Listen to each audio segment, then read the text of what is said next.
Hey Track Gang, what's going on in this week's episode of the Boeville in Newtown? Well, it's right over here.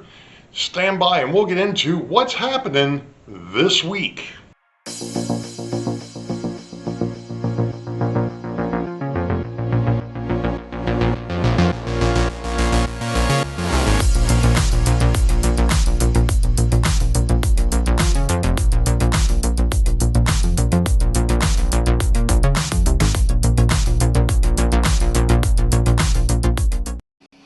Well, hello Track Gang and welcome to episode 35. I believe. I think it's 35. It could be 36. I don't know. I should have looked. It happens to be December the 14th, the day before the holiday show. I'm hoping that we get a few more people into the contest because it's a little thin at the moment. We'll see. Anyway, I talked about this in the last video that I wanted to do a Kitbash. Well, not a Kitbash, but a modification to a piece of rolling stock that I acquired. And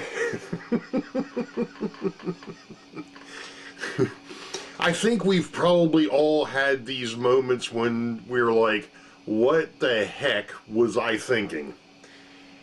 And I am at that point of, what the heck was I thinking? There was probably a better way to do what I ended up doing, which was cutting basically pretty much the center section out of this car. Which was an 89-foot, tri-level auto rack. Open auto rack. The issue is this. I didn't have I guess I should back this up. I didn't have the correct saw to use to do what I did. And what I ended up doing after I started cutting into this thing is I switched from a hobby saw over to a hacksaw because I knew that somewhere within this contraption there was going to be the weight, and that caused a bit of a problem because the miter box that I have, the saw blade was able to move within this. Well, because it moved within that box, the cut was not straight. So I created a bit of a problem. And that problem is the fact that the sides of the car now have a gap. And I don't even know if that's really going to show up real well, but there's a gap there.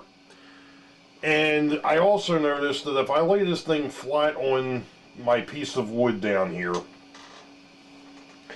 that, like I said, the whole thing is cattywampus. Big word of the day.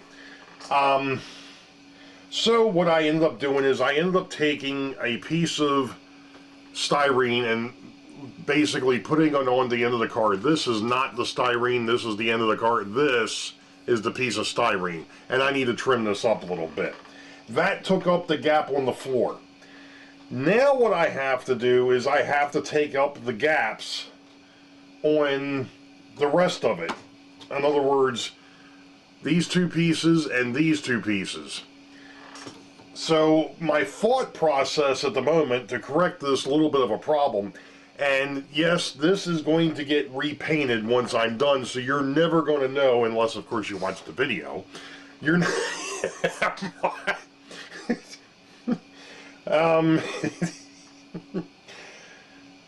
my first thing is I'm going to leave this thing flat, and I'm going to try to line it up as best I can, which it's going to have to be pretty much very much here. Let's just go down here to the bench and I'll show you what I'm kind of doing here. So the thought process now is to use the base of the other miter box, which was way too small, to line everything up, get this thing back where it belongs, and then I can take my sheet styrene and just make pieces to fit to take up the gaps that are left. That's kind of the thought process at this point. So the nice thing with this miter box is the fact that, in fact, you know what, well, no, I can't, because this has got ridges in it. The waffles have ridges. I probably shouldn't have done that, but hey, who cares? Yeah, I can't use it that way. I've got to use it this way, because there's ridges on the inside of the miter box, and the car is going to get hung up on it, so I'm going to have to do it this way. Lay it up against that piece of metal in the back, and then glue the bottom part, and then I'll have to figure out how to get the rest of it, you know, the rest of the styrene in here to take up the gaps on the other parts. Shouldn't be too bad, but because of the fact that I goofed and I should have been paying more attention to what I was doing. And of course, you know, I didn't, and now I'm paying the price. You know, it is what it is. I'm just looking to see how much, yeah, that's the, I think that's the 080 styrene, I don't know. But I think once I get the bottom here glued, I think I'm going to be okay. So that's going to be the plan, is to go ahead, glue this bottom piece, and then once that's in place, I'll go ahead and cut some sheet styrene that I can slide in here to take up the gaps, and then we should be back in business. And then I've got to figure out how the heck I'm going to paint this thing. I'm trying to figure out, can I? No, I don't think I can get that far enough apart that I can get the... Oh, wait a minute, yes I can. Oh, cool. I was worried about that as to whether I was going to mess that up. Doing, if I go to paint this thing, if the middle, pardon me, allergies, wonderful time of the year. Here we go. I can get that out of there. Sweet. So, that's what you do with needle and thread. The other thing I was going to look to see, and it doesn't look like I have really too much of an option to take the upper deck off. I'm just going to have to try and paint or tape that off to get the color on there. What color am I going to paint it? I'm not telling you. I can tell you that it will be eventually, at some point, painted for the B&N. So it could be yellow, it could be orange, it could be black, it could be blue, because those are the colors of the B&N. But we'll figure that out when we get there. Alright, yeah, I think that's what we're going to do with this thing. We're going to go ahead and glue. We're going to put ourselves a little bit of glue on here.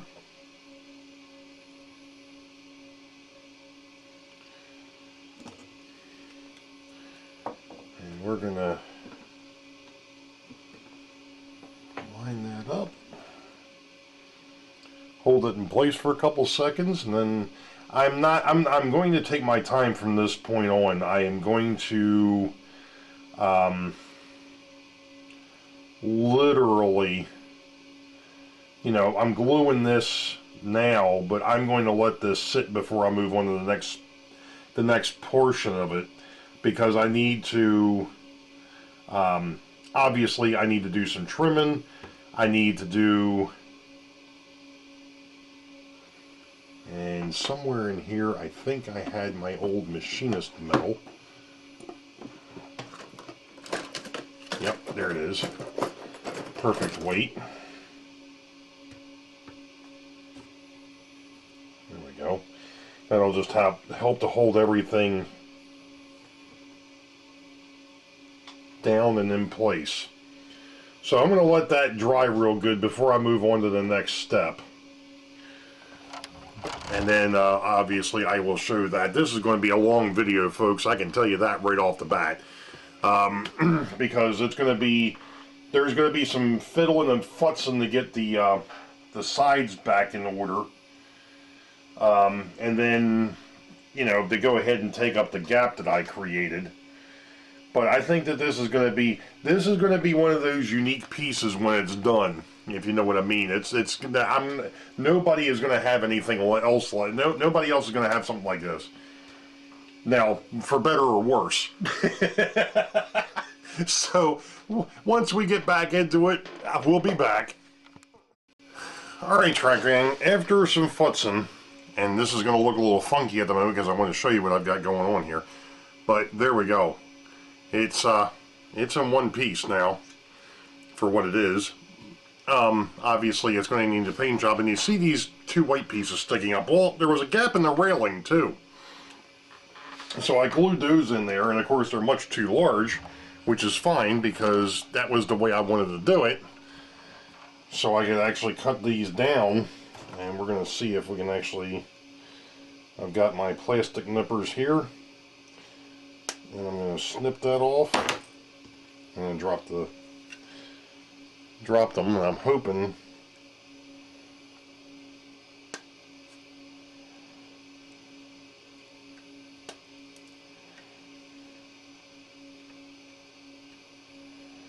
it doesn't figure that one there is a little bit cockeyed because the railing is bent, but that's okay. It's fine.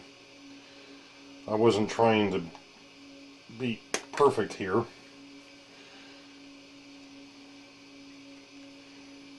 So now we're going to snip this one off, and of course I realized when I glued this piece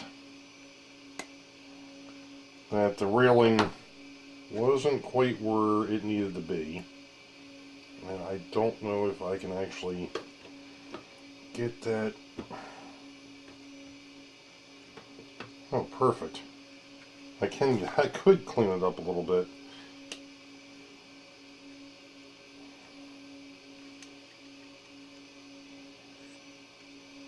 That almost looks good.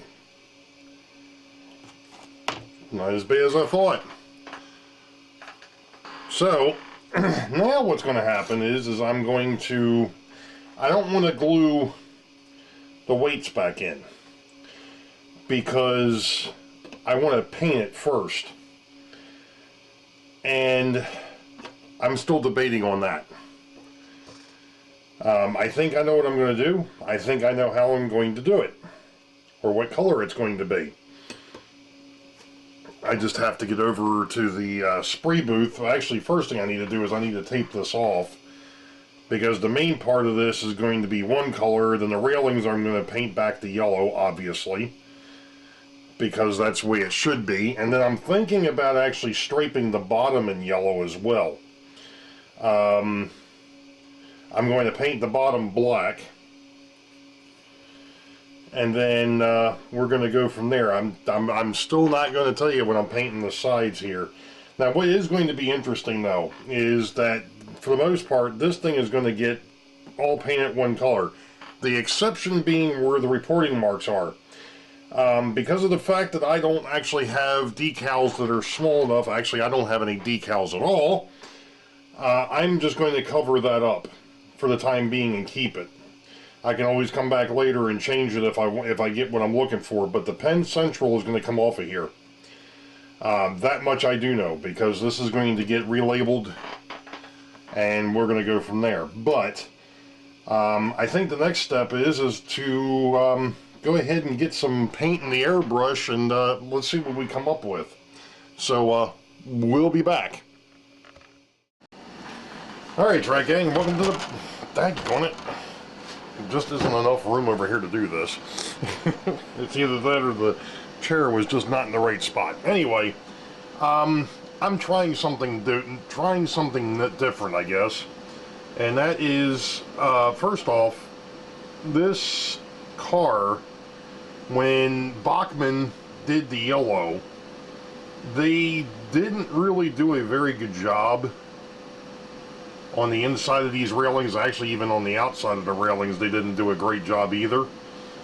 And since I had that gap that I had to fill, I decided I was going to go ahead and try to repaint these railings. Of course, I'm doing this by hand, as you can see, with, I think this is yellow ochre. No, this is lemon yellow, sorry. Which is a bit bright, but that's fine because it's supposed to be like a safety rail, right? So, not only am I painting the safety rail,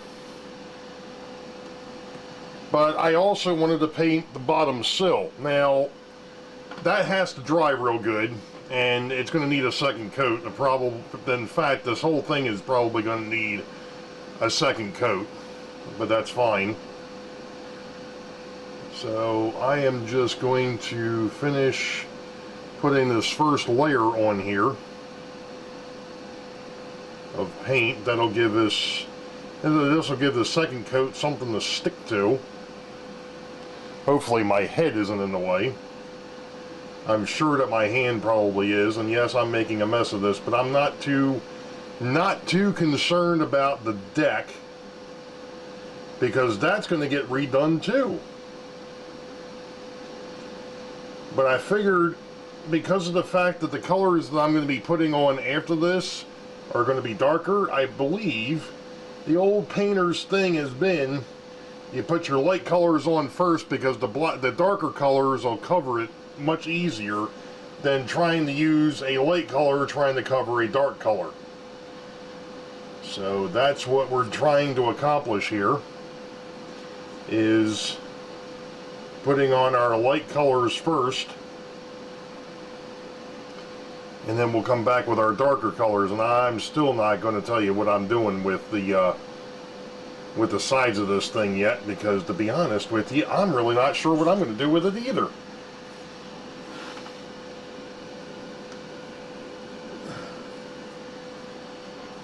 So we'll let that dry for a while, and then we'll see what it looks like after I get a second coat, at least on that portion of it.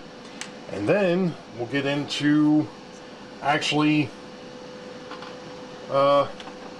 giving it the primary coat. I'm going to put my cap on that, and we'll be back in a bit. I'm speechless at the moment. Anyway, we're interrupting this Kitbash video for a mail call and other surprises.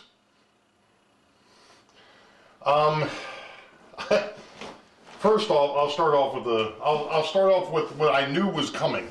We'll start there. Since I've been employed with the same company for 30 years, they decided, well, not just for me, but for anybody who's been tenured, 10, 15, 20, 25, 30 years, you get to pick out a gift, and every so often. And I wasn't sure what to get, so I actually got myself that. Now, of course, most folks would be like, what the heck are you going to do with a projector? Well, my thought process on that is that I'm going to use it, most of the time it'll be used for the railroad. I've got an idea of projecting on the wall over by the dispatcher station to where all three yard masters, the Richmond Yardmaster, Harrisburg Yardmaster, Boeville Yardmaster, and even Weichert Industrial, would be able to look over and see, as I keep walking off the camera, would be able to see the schedule and the fast clock projected on the wall on the opposite side of Boeville. I'm not sure if it's going to work, but we're going to give it a shot, because that's eventually, obviously, where the dispatcher's computer is going to be, is over on that area. So that was part of the thought process. The other thing of it is we've had some get-togethers and such, and be like, well, gee, it'd be nice if we had a projector. Well, now we've got one. So that one there was expected. The next box, not so much. I got a surprise mail call, and I've already opened this up because I didn't know what it was, and there was nothing saying that I couldn't open it ahead of time, so I did anyway. But Mr. Ron Montague from the Southwestern Railroad, I'm sure that you all are fairly familiar. Anybody that's been over to the house the last two fall, or I'm not sure if he was, yeah, he was, I can't remember now. I know he was here in October 23. I can't remember if he was actually here this year or not. I'm sorry, my mind is just shot these days. But anyway, Mr. Ron Montague shows up in the live streams most of the time, sent me a package. And in this box was, like I said, something that was very unexpected, and I greatly appreciate it. I have not had it on the layout yet because I wanted to ask to make sure it was okay if I mentioned him, which he said he was fine with. So what I ended up with is an Athearn SD40, and this is the Western Maryland, and this is DCC ready and sound ready, which obviously everybody knows that I am not DCC or sound, but just by looking at this thing, of course, knowing Athearn the way that they are, I know that this is going to be a beautiful piece. And this is the first time that I've had it out of the box. Oop. Oh, the railings. Really? Oh, that's the detail parts. I'm sorry. Very nice. Just had to figure out how to, of course there's stuff stuck to this. Oh, that's right, you have to slide it out first. You know what, I'm not going to go too deep with this. Oh, what the hey. Who knows, maybe at the end of this video this thing will be running around the layout. If I can figure out how to get it out of the package. If it's even on camera too. Yeah.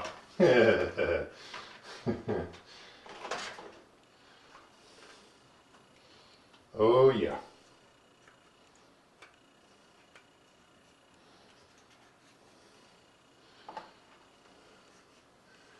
There we go. That is awesome. Absolutely awesome. Man. I can't wait to get this thing on the layout and have it run around there, Ron. So, you know what, since I've taken all the plastic and all off of it, I'm just going to set it over here on the track. And like I said, who knows, by the end of this video,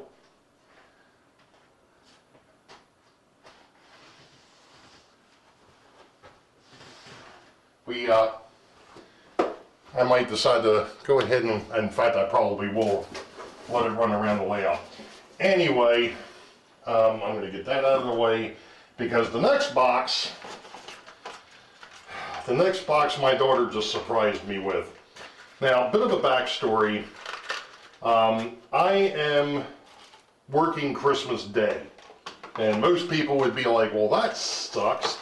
Well, the reason why I did it is because of the fact that I've got guys within my group that have younger kids. And obviously, you know, I've got a 26-year-old, so, you know, Christmas isn't the way that it used to be. So I was like, you know what?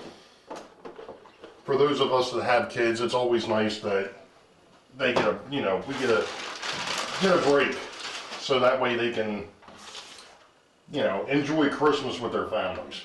Not that I don't, but like I said, when I first started working, I did that for the guys that had kids. Then when I had kids, there were fellows that would take the holidays to make sure that we could enjoy ourselves, and now I'm returning the favor again. Anyway, there's been a box sitting down in our basement for, I'd probably say, a good 3-4 months.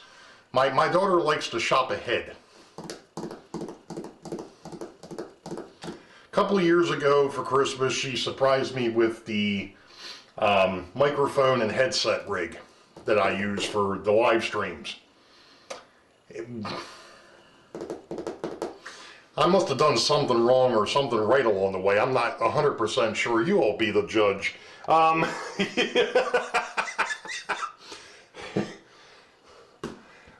What I just opened up a little bit ago is this. Yes, it's a 3D printer. It's the Anycubic 2 Neo. I haven't even opened it up yet. As you can see, it was in another box. This box was in a box.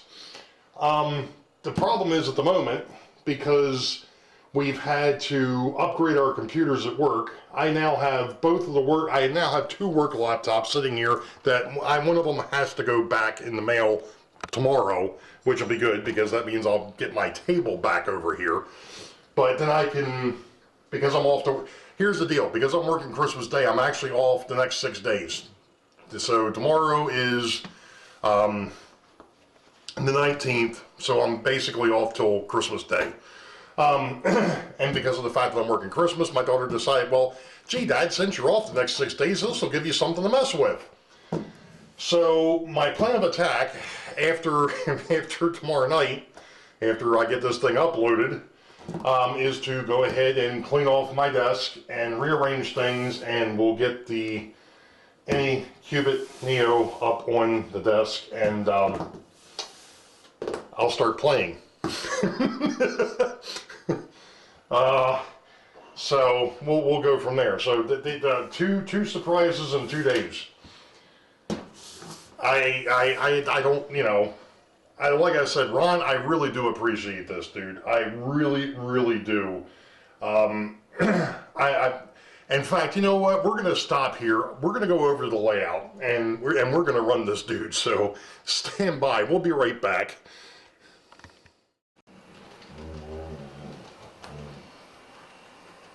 I just noticed this thing's got directional headlights on it too, because I just had to reverse it because I forgot to hit the record button on the camera.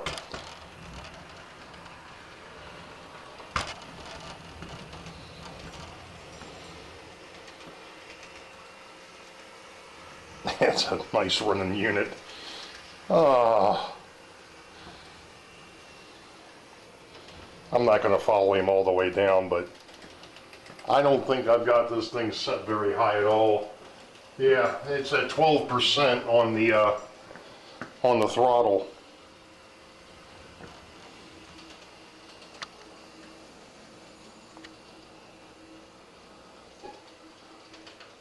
That's incredible. Decided to catch it, or decided to let it run all the way around. Oops.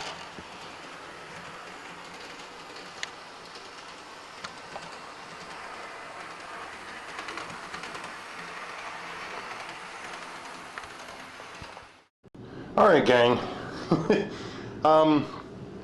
First off, this thing is absolutely gorgeous. I can't thank Ron enough for sending this to me. I really do appreciate it. I did go ahead and change out the coupler on the rear so that it's got a horn hook, because for right now it'll be on local service, or on through service and not local service, at least until I get my everything converted to KDs. I've been messing around with the 3D printer. This was the first thing that came off.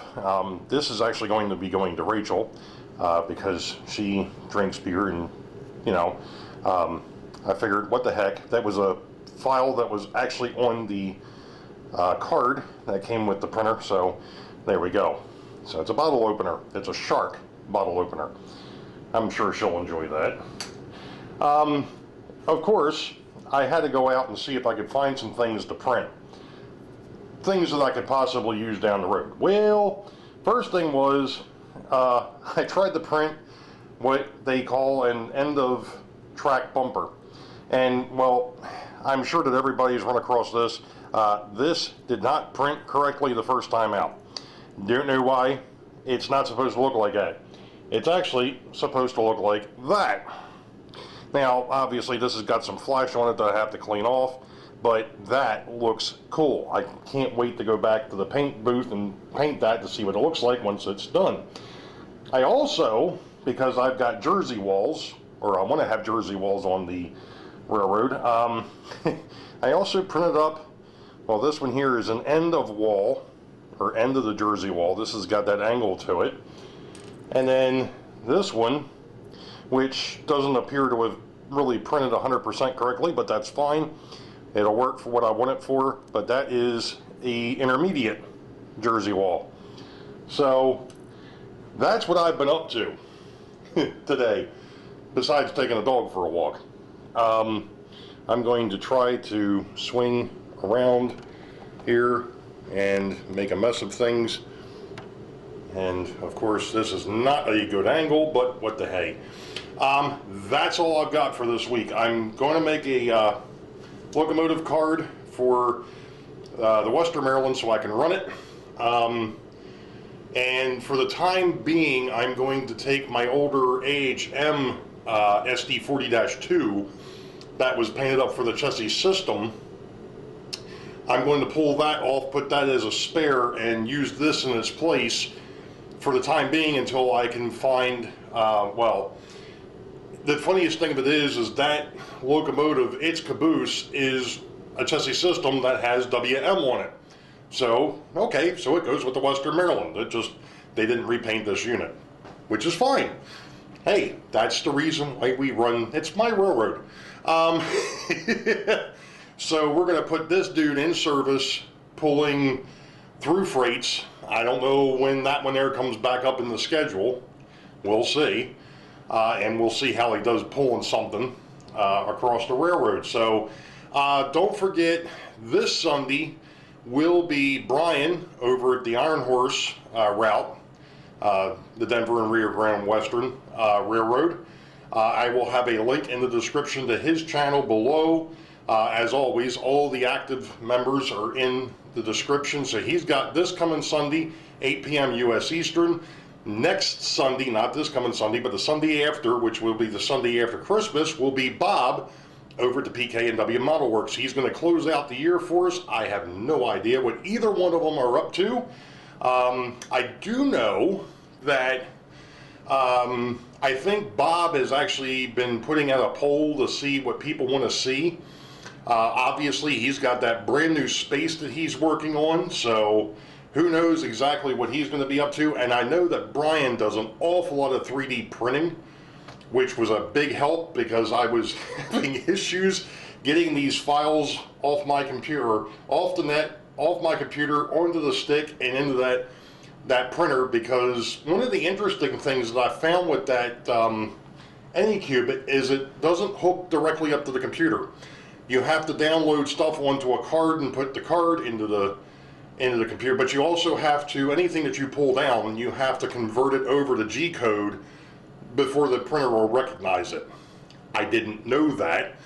Thankfully, the rest of the Sidetrack Sunday crew has had some familiarity with 3D printers, and they were able to help me out. Thank you guys, I do appreciate it. So anyway, again, Brian over at the Iron Horse route has got Sidetrack Sunday this week, 8 p.m. U.S. Eastern. And you all know the deal. Wait for the highball. Green tracks ahead. We'll catch y'all next time. Be safe. God bless. Merry Christmas. Happy New Year. Happy Hanukkah. Happy Kwanzaa. Whatever you celebrate, or if you don't celebrate, have a safe holiday season out there, folks. We'll see ya.